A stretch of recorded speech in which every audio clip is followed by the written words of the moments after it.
अस्सलाम वालेकुम नाजरीन।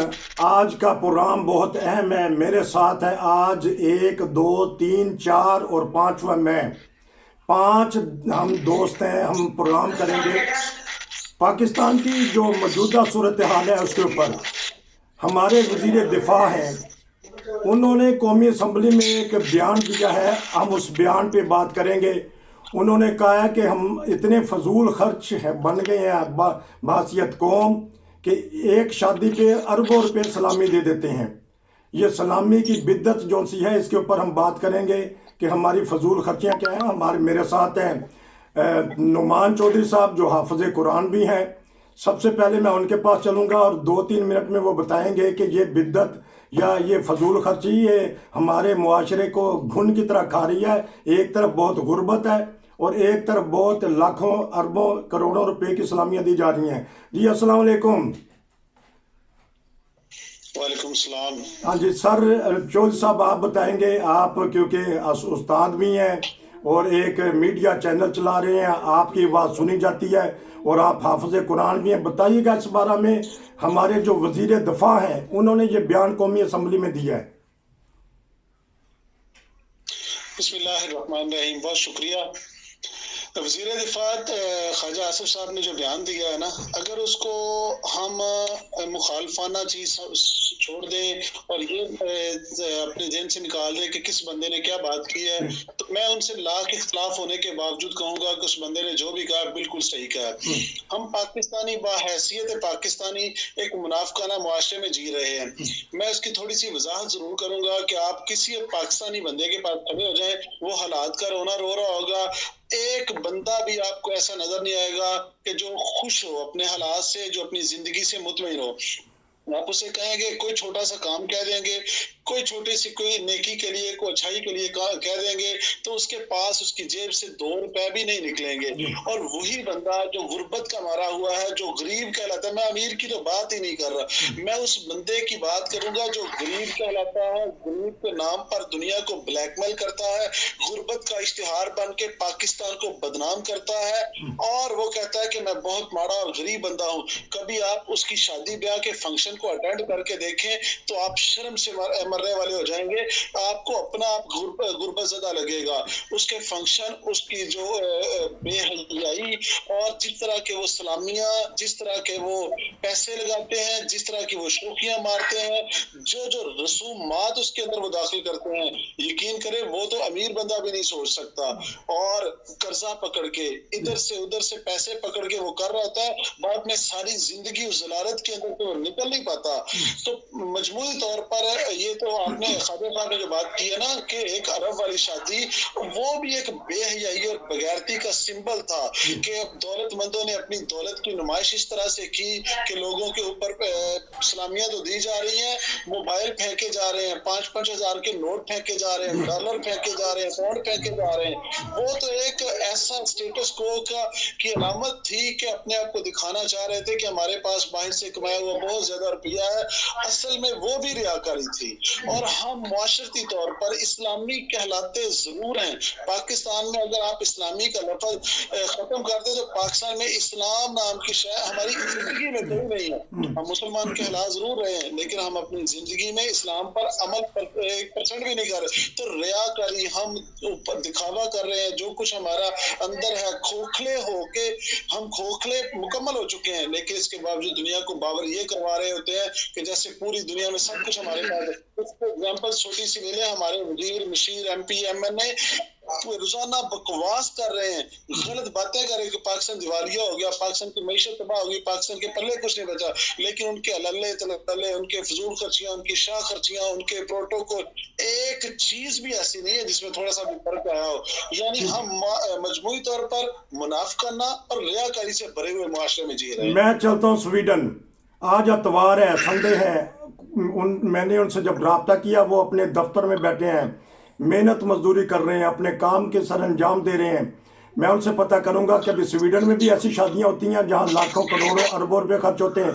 जी भाई कयूम, बताइएगा हमारे मुआशरे को क्या हो गया? इस्लामी मुआशरा कहलाता है। जी जी नसीर साहब, इस तरह कि ये तो हमारी एक कहने की कमजोरी है। मेरे ख्याल में हम लोग इतने हमारे अंदर एक इखलाकी कमजोरी आ गई है और देखा देखी की बात है। अगर एक बंदे के पास इतना पैसा है भी है तो मेरे ख्याल में अगर आपकी गवर्नमेंट या अदारे सही काम कर रहे होते हैं तो जैसे लोगों के सामने करोड़ों या अरबों रुपया सलामियां देना उनको पकड़ लिया जाता। यहाँ पे तो पकड़ लेते हैं। कोई ऐसा बंदा, एक बंदे ने टीवी के ऊपर अनाउंस किया कि मेरे पास $1 मिलियन है और मैं ये करना चाहता हूँ, तो उन्होंने पकड़ लिया टैक्स वालों ने। इधर आप पहले तुम्हें बताओगे तुम्हारे पास $1 मिलियन आया किधर से और इसका तुमने टैक्स क्यों नहीं दिया। ये यूरोपियन या तरक्की याफ्ता ममालिक का एक स्टैंडर्ड है। पाकिस्तान में जहां हम कहते हैं दुनिया का गरीब मुल्क, दुनिया में इज्जत नहीं बच्चों की, औरतों की, मर्दों की, स्कूलों में जाए उधर जाए गंदगी के ढेर लगे हुए हैं, और दूसरी तरफ ये जो पार्लियामेंट में ये जो बंदा बातें कर रहा था, इसकी अपनी हैसियत देखो। पहले इसको बोलो कि तुम एज ए MNA कितनी पाकिस्तान से सहूलतें ले रहे हैं। जो सहूलियात पाकिस्तान दे रहा है, ये जो अनपढ़, जाहिल और लुटेरे लोग बैठे पार्लियामेंट में, इनको अमीर तरीन ममालिक भी नहीं दे रहे। यानी आप अमेरिका चले जाएं, आप बड़े बड़े मुल्कों में चले जाएं, वहां पे MNA MPs अपनी कारों में ही जाते हैं पार्लियामेंट पे, फाइलें उनके जेब में हाथ में होती हैं, पैदल जा रहे होते हैं। ये पाकिस्तान एक ऐसा मुल्क है जहां पे लूट मारी और शुरू से चल रही है।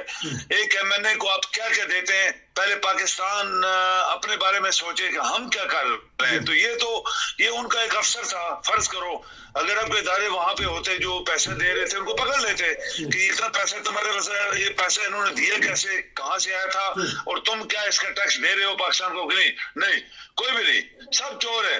असल में ये यहाँ से कहानी आम आदमी की है। फिर गरीब लोग क्या करते हैं कि वही बात है जो पहले भाई ने बोली कि वो देखा देखी फिर लोगों से उधार लेके तो बच्चियों की शादी करते हैं या अपने बेटों की, तो फिर सारी जिंदगी बेचारे वो कंगाल रहते हैं और उनके मोहताज रहते हैं और शर्मसारी से वक्त गुजारते हैं। या सब कुछ बेच देते हैं, जमीनें बेच देते हैं, जेवर जो भी होता है बेच के तो वो अपनी इज्जत जो है उसको बैलेंस रखते हैं। लेकिन नसीर साहब, असल बात यह है, क्या पाकिस्तान एक जो उधार मांगने वाला मुल्क है दुनिया में, कोई मुल्क हमने छोड़ा नहीं है। उनके जो हमने जेली MNA MPs अनपढ़ जाहिल लूट मार करने वाले लोग बैठाए हुए पार्लियामेंट के अंदर, हम उनको क्या क्या दे रहे हैं और क्यों दे रहे हैं। अगर बरतानिया नहीं दे रहा, यूरोप नहीं दे रहा, अमेरिका नहीं दे रहा, जापान नहीं दे रहा, चाइना नहीं दे रहा, हम क्यों दे रहे। जबकि उस मुल्क के अंदर पैसे की प्रोडक्शन नहीं है, ये पैसे का काम नहीं करते मुल्क के लिए, और खरबों रुपए हमारा खा गए, पैसे चोरी करके बाहर ले गए, उधर से इधर से उधर। इन्होंने 4 औरतें रखी हुई हैं और हर तरफ पाकिस्तान की मार धाड़ शुरू की हुई है, किसी ने इनको पूछा नहीं है। और इसी वजह से ये मुआशरा हमारा जो है वो कंगाल हो गया है। ये इखलाकी कमजोरी है और इसको एहसास कमतरी कहते हैं कि दूसरे को देख के अपनी वो कहते हैं मुंह पे चपेट मारना कि उसका मुंह सफेद है तो काले ने वो का मैं अपने मुंह पे। ये सब कुछ हो रहा है नसीर साहब, इसको कौन ठीक करेगा।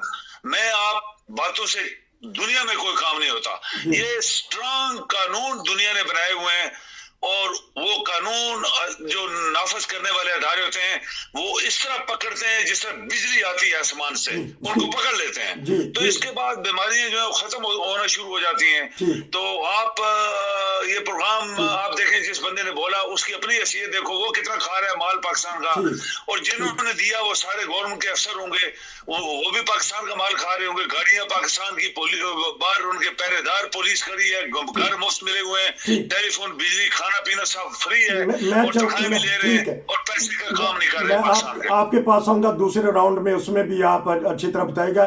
भाई अमार, उनके पास चलता हूं। मैं वकील साहब को, सरदार साहब को आखिर में रखूंगा मुश्किल सवालात के लिए। भाई अमार, आप बताएं, क्या हमारे मुआशरे का हाल हो गया है। लाखों करोड़ों रुपया, हमारी बहुत सारी बच्चियां जिनकी शादी नहीं हो रही, पैसे नहीं है उनके पास, गुर्बत है, बताइएगा आप। सबसे पहले तो तमाम दोस्तों की खिदमत में अस्सलाम वालेकुम वरहमतुल्लाह। वालेकुम सलाम जी। और हाफिज साहब की जुर्रत पे मैं सलाम कहता हूँ, जिन्होंने पाकिस्तान में बैठ के बहुत बड़ी निशानदेही फरमाई। बात यह है कि ये शादी मैंने देखी थी। अच्छा। इस पे YouTube पे, ठीक। जिस पे मोबाइल भी फेंके गए, कपड़े भी फेंके गए, ठीक। पौंड भी फेंके गए, डॉलर भी फेंके गए, जी और फिर जो रसूमात हुई वो देखी। जी और हजरत चौधरी परवेज इलाही साहब ने ये इंकशाफ फरमाया था जी कि इसकी एक पहली बेटी की शादी हुई थी, जी उसपे 1 अरब 20 करोड़ की सलामी हुई ठीक थी। ठीक ठीक अब ये दूसरी हुई तो इस पे 72 करोड़ की चौधरी परवेज इलाही साहब ने फरमाया कि अब तक हो चुकी है। ठीक अब वहां पे इदारे, जो एक चीफ जस्टिस ऑफ पाकिस्तान फरमाता है कि मेरे दरवाजे पे आईन दस्तक दे रहा है, जी तो वहां पे आईन तुम्हारा कहां से हो गया? ठीक वहां पे तुम किधर सोए हुए कि तुम उसका सुमोटो नहीं ले सकते? ठीक कोई पेशाब करे तो उसके लिए तो तुम सुमोटो ले लेते हो, जी लेकिन यहाँ पे तुम्हारा वो 21 और 22 ग्रेड का अफसर जी। है, उसकी बच्ची के इसका नाम भी मुझे इल्म है, रहने दे, अभी नाम नहीं बताना। ठीक है, शादी हो रही है, ठीक ठीक और वहां पे तुम्हारा कानून और आईन कहाँ दस्तक दे रहा है? ठीक मैंने वहां पे ऐसी फैमिलियां भी देखी हैं जिन्होंने अपनी बेटियों की कुरान के साथ शादी कर दी है, जी जायदाद तकसीम ना हो। ठीक ठीक और ऐसे लोग भी देखे हैं जो फिर कर्जा उठाते हैं, तरह तरह के मुख्तलिफ किस्म की रसूमात गंदियों में पड़े हुए हैं, गंदगी में वो पीस चुके हैं। जी और ख्वाजा आतिफ की तो जरूरत पे मैं सलाम कहता हूं कि उसने एक असेंबली के अंदर खड़े होके तमाम को नंगा कर दिया। ठीक ठीक उसने नंगा किया है इनको कि देखो, एक जो मुल्क अपना मतलब खाने के लिए पैसा नहीं है जिनके पास, जी वो इतनी सलामियां दे रहे हैं, और वो सलामियों के लिए फिर उनके FBI और लटरम पटरम सारे इदारे सोए हुए हैं। कहाँ पे हैं वो चीफ जस्टिस ऑफ पाकिस्तान? ठीक कहाँ पे हैं वो हाई कोर्ट जस्टिस साहब? और फिर मजे की बात यह है कि वहां पे होना क्या है कि एक सिटिंग वजीर के घर में जी 20 जजों का खाना हो रहा है। ठीक अफजल साई साहब के घर सिटिंग वजीर है, ठीक। उसके घर में 20 जजों का खाना हो रहा है, तो वो खाक से उसके सुमोटो लेंगे, क्या कानून बनाएंगे वहां पे? ठीक मैं अच्छा कानून किसी मैं वजीर के घर में खाते होंगे तो वो उसको खाक पकड़ेंगे। मैं आपकी तरफ आऊंगा। अभी कानून की आपने बात की है, जो हमारे कानून जानने वाले हैं सरदार साहब, जो हमारे बहुत सारे उमरा हैं। एक बात मुझे और करने दें हाँ जी कि आज मंडी बहाउद्दीन में खून की होली खेली गई है, ठीक वहां पे ये क्या चीफ जस्टिस सोए हुए हैं? ठीक ठीक मैं वहां के बंदों की खून की होली खेल के बंदों को कत्ल करके फेंक दिया गया है। चले मैं अभी आता हूँ आपकी तरफ दोबारा दूसरे राउंड में। अब मैं वकील साहब से पता करूंगा। बहुत सारे हमारे जो उमरा हैं, अमीर तबका है, वो दुबई में भी जाके शादी करते हैं। जो हमारे इसहाक डार साहब हैं, वहाँ उनकी औलाद है, वहाँ जाके वो बड़ी बड़ी शादियाँ करते हैं। कानून क्या कहता है बताइएगा, क्योंकि क्रेडिट जाता है हाफिज साहब को, नुमान चौधरी साहब को, कि मुल्क में बैठ के उन्होंने निशानदही की और खूब अच्छी तरह बोल रहे हैं।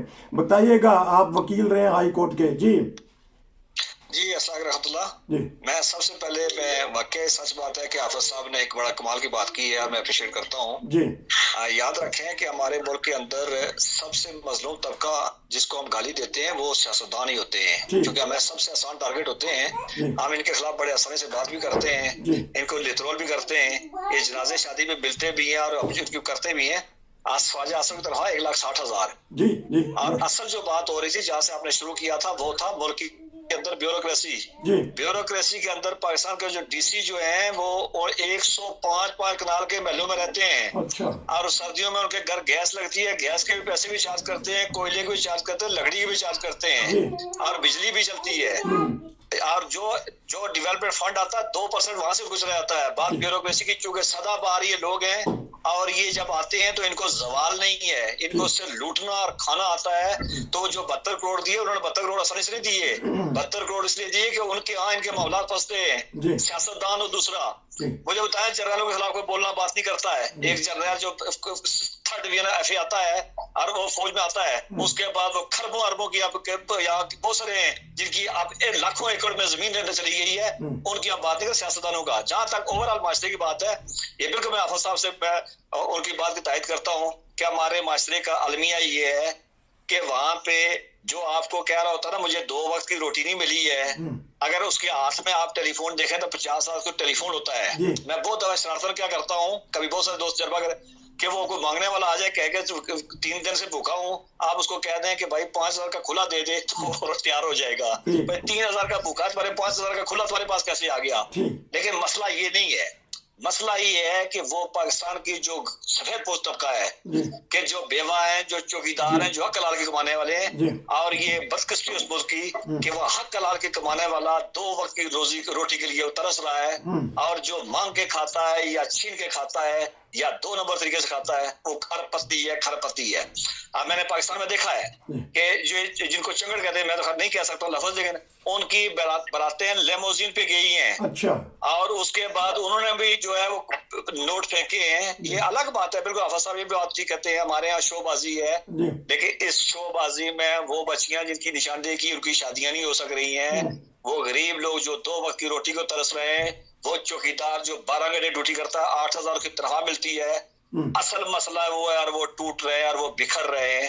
बाकी चोर, डाकू, बदमाश, लुटेरे और ये ब्यूरोक्रेसी जो है वो दोनों हाथों से लूट के खा रही है। पिछले दिनों पिंडी इस्लामाबाद के अंदर एक बड़ी मशहूर काफी शॉप की जो है वो इफ्ताह हुआ, पिछले 2 हफ्ते हुए। आप यकीन करें कि 2,000 लोगों की लाइन लगी हुई थी। यार लोग पूछ रहे थे कि इस मुल्क के अंदर, लोग कहते हैं कि मुल्क दिवालिया हो चुका है, तो देख लें कि काफी ब्रांड पे यहाँ पे कितनी लंबी लाइनें लगी हुई हैं। तो ये सारा आलमिया है वहाँ का। तो जहां तक परवेज लाई की बात की, वो जो ब्यूरोक्रेट साहब परवेज लाई का था, परवेज लाई खुद 70 साल की उम्र में शादी की है। पूछ ले कि उस लड़की ने कितने 70 अरब करोड़ की बहुत दिहाड़ी लगा के गई है, इससे शादी की है उन्होंने, और उनके गाड़ी के 3 टायर 6 करोड़ में बदली हुए हैं। तो इसलिए ठीक है, हम सियासतदानों को करते हैं, सियासतदान सबसे कमजोर भी बात करते हैं। मसला उस मुल्क का ब्यूरोक्रेसी है, उस मुल्क का, ये किसी का फॉल्ट नहीं है, अदालत का फॉल्ट नहीं है, किसी का नहीं है। FBI एक महकमा बैठा हुआ है, एसेट बिहाइंड जो है वो है, जो उसका इनकम जो है वो कानून मतलब मौजूद है कि वो जो बंदा जब आपको नजर आता है, जो हमारे स्वीडन में दोस्त से बात की कि यहाँ की हुकूमतों को नजर आता है कि इसकी कमाई तो इतनी है, लेकिन इसके जो अल्लाह तल्ला इतने हैं, तो गवर्नमेंट फौरन पूछती है कि भाई तू कैसे चला रहा है। तो पाकिस्तान में भी है, लेकिन चूंकि पाकिस्तान में सबसे ज्यादा करप्ट हुई है।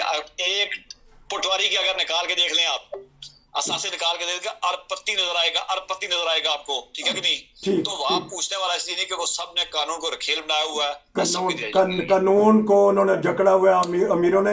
हाफिज साहब आप हैं कि चले गए हैं? हाफिज साहब शायद बाद में शामिल होंगे। स्वीडन बताइएगा, तीनों चारों की गुफ्तगू आपने सुनी है, बताइएगा क्या इसका हल हो सकता है? उसमें नसीर साहब एक ही बात है, देखें हम लोग जब हम यूरोप में रहते हैं, इतने सालों से रह रहे हैं, तो हमने कुछ सीखा भी है ना। ये नहीं कि हम यहाँ आए तो बस पैसे कमाओ और बस खा के लेट जाओ, नहीं, सीखा है। एक एक लम्हा मैं देखता रहता हूँ दुनिया को, दुनिया किस तरह चल रही है, किस तरह इन्होंने तरक्की की है, ये कैसे हमसे ज्यादा एडवांस हो गए हैं। ये मुसलमान भी नहीं है। अगर हम दूसरी तरफ चले जाएं जी कि हम अल्लाह को रात दिन याद करते हैं तो अल्लाह हमारी ज्यादा मदद करता है, ये वो काम भी इनके अंदर नहीं है, ये अल्लाह को भी नहीं मानते। लेकिन एक बात है इनका, रसी साहब, एक बात हर तरक्की याफ्ता ममालिक के अंदर है, कानून की हुक्मरानी, रूल ऑफ लॉ, और ये इनके अंदर इंसाफ और इक्वालिटी, यानी सब दुनिया बराबर है, इंसाफ है, रूल ऑफ लॉ हावी है, हर चीज के ऊपर हावी है। यहाँ पे कोई गलत काम होता है तो रूल ऑफ लॉ वो अप्लाई करते हैं, कोई डरते नहीं है कि ये मेरे चाचे का बेटा है या मेरी मासी का बेटा है, यो कहते हैं कानून ये कहता है लिहाजा हम नहीं छोड़ेंगे। तो इन्होंने इसको इस्तेमाल किया। पाकिस्तान में रूल ऑफ लॉ है ही नहीं है। आप देख लें वहां पे हर बंदा अपना अपना हिसाब किताब चला रहा है। ये जो बंदा पार्लियामेंट में बोल रहा था, इसकी ये खुद करप्ट आदमी है, इसके खिलाफ कितने केस बने थे, इसने कितना पैसा खाया पाकिस्तान का। और इसी तरह इसकी पूरी पार्टी और पीपल पार्टी और इसके अंदर जो इमरान के अंदर भी लोग हैं पुराने, वो भी सारे इन्होंने मुल्क का लूटा हुआ है। ये क्यों ऐसा है कि लोग अमीर हैं, आपका मुल्क गरीब है। मुल्क इसलिए गरीब है कि मुल्क का जो पैसा होता है, स्टेट का पैसा होता है, उसके ऊपर कंट्रोल किसका होता है? ये सियासतदानों का। ये सियासतदान मिनिस्टर जब बनते हैं और आगे पीछे नीचे उनके ब्यूरोक्रेसी होती है, सियासतदान ब्यूरोक्रेसी मिल के पाकिस्तान को उन्होंने लूटा है, पाकिस्तान गरीब हो गया। ये खुद देखे, खरबपति है, ट्रिलियन इन्होंने डॉलर, पाकिस्तान का रुपया घरों में रखा हुआ है, छुपाया हुआ है, बिल्डिंगें बनाई हुई हैं। दुबई सारा इन्होंने चलाया। दुबई का दिवालिया हो गया था तो सारा पाकिस्तानी सियासतदान और ब्यूरोक्रेट सारा पैसा उधर ले गए। आज दुबई उछल रहा है और ये भूखे मर रहे हैं। दुनिया में हर जगह इनके बिल्डिंगें, मकान है, इन्होंने होटल्स और पता नहीं क्या क्या बनाया हुआ है, बड़े बड़े मॉल्स बनाए हुए हैं। ये जो हमारे सियासतदान है, इंडिया के नहीं, आप देखें उसके मुकाबले में इंडिया देख ले, इंडिया का वजीर आजम को देखें। हमें दुश्मनी अपनी जगह, अच्छा दुश्मनी अपनी जगह नसीर साहब, लेकिन ये याद रखें कि दुनिया किस तरह एक इंडिया के वजीर आजम का खाना पीना, चलना फिरना, रहना सहना, वो पाकिस्तान के वजीर आजम से मुकाबला करके देखें। वो शख्स दफ्तर में जब ब्रेक होती है कैंटीन के ऊपर जाता है, रोटी खाता है, अपने हाथों से रुपए देता है उसको, और जो बचते हैं पैसे वो जेब में डालता है। ये एक 130 करोड़ मुल्क के वज़ीर आज़म की कहानी है जो सबक का बोझ है। मेरा मतलब है सबक सीखना चाहिए। लाइकवाइज दुनिया के जितने आपके बरतानिया में देखें, जितने वज़ीर आज़म से किधर गए हैं, जो उतर गए हैं, उनका नामो निशान मिट गया। इसी तरह अमेरिका में लोग उतरते हैं, नामो निशान। ये सिर्फ पाकिस्तान एक ऐसी स्टेट है, एक ऐसा मुल्क बन गया जहां सिर्फ लूट मार, लूट मार, लूट मार, लूट मार और कुछ भी नहीं है। और उसको देखा देखी, मैं आपको बताऊं, जैसे हमारे भाई वकील साहब ने कहा, मैंने खुद देखा।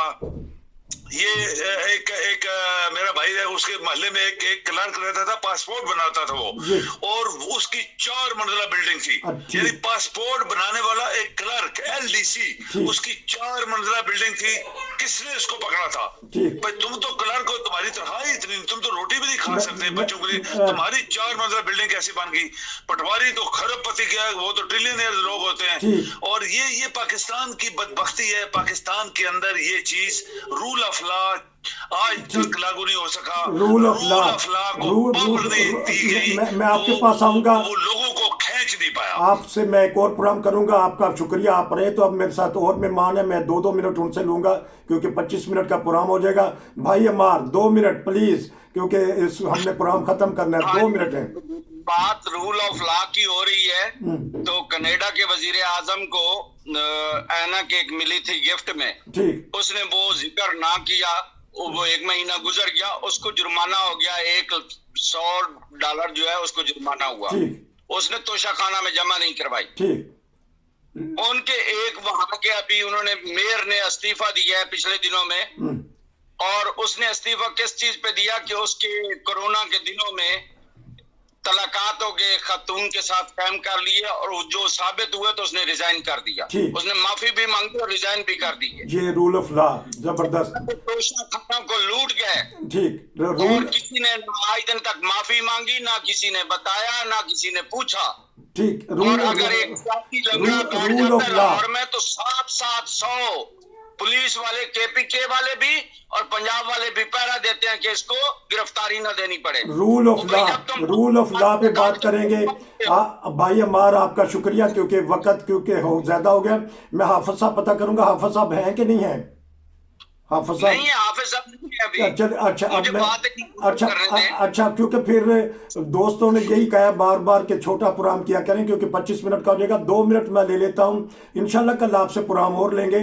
2 मिनट आखिरी, जो वकील साहब, सरदार साहब, आपके पास, फिर प्रोग्राम हम खत्म करेंगे। जी देखिए, मैं जहाँ से हाफिज साहब ने शुरू किया था मैं वहीं खत्म करूंगा।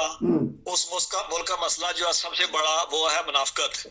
जब जिस दिन से आप जब तक आप ये मुनाफिकत छोड़ेंगे नहीं, इस्लाम कोई निजाम नहीं होता है। निजाम जिस तरह स्वीडन वाले दोस्त कह रहे हैं कि निजाम होता है जहाँ पे सुपरमेसी ऑफ लॉ हो, और जहाँ पे लोगों को देखा जाए कि लोग गुजारा कैसे करते हैं, और वो एक घर में टिके पक रहे हैं, दूसरा सूखी रोटी खा रहा है, तो निजाम वो देखा जाएगा।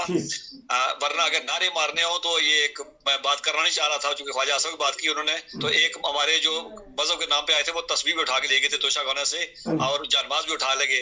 बात नारों से नहीं बनेगी, ये मजहब के नाम के मुनाफिकत बंद करनी होगी, इदारों को मजबूत करना होगा, इदारों को लेके चलना होगा। और इदारे जो चूंकि वहां पे बेसिक इदारे ही करप्शन का बोझ बने हुए हैं, इदारे जब ठीक होंगे वो अपने जो कानून दुनिया जान के वजूद कानून मौजूद है वहाँ पे, उन कानून पे अमल दरामद होगा तब ठीक होगा। बहुत बहुत शुक्रिया। चुका है दिवालिया खाना नहीं है उसमें, चारों ये दोस्त एक लिफाफा होती है। अगर दिवालिया का मतलब क्रेडिबिलिटी लूज करना होना है तो वो चारों पूछ ले इनके जो जहन में है पाकिस्तान की क्रेडिबिलिटी है कोई, तो क्रेडिबिलिटी लूज करना ही दिवालियापन होता है। बाकी दुआ में हम दुआ करते हैं कि अल्लाह ताला उसको पे रहम करे, अल्लाह ताला उसको मुनाफा से निकल कर असल रास्ते की तरफ सुपर इस्लाह की तरफ। बहुत बहुत शुक्रिया चारों दोस्तों का। टाइम बहुत ज्यादा हो गया। इंशाल्लाह नाजरीन हम इस तरह के प्रोग्राम करते रहेंगे। कोई भी टॉपिक आप देना चाहें नाजरीन हमें दें, हमारे साथी हैं जो वो उसके ऊपर तबसरा करेंगे। हाफिज साहब बहरहाल आप नहीं है तो आपका शुक्रिया, भाई अब्दुल क्यूम आपका शुक्रिया, भाई अमार आपका शुक्रिया और सरदार साहब आपका शुक्रिया। नसीर को इजाजत दीजिए। अस्सलाम वालेकुम। Thank you ji.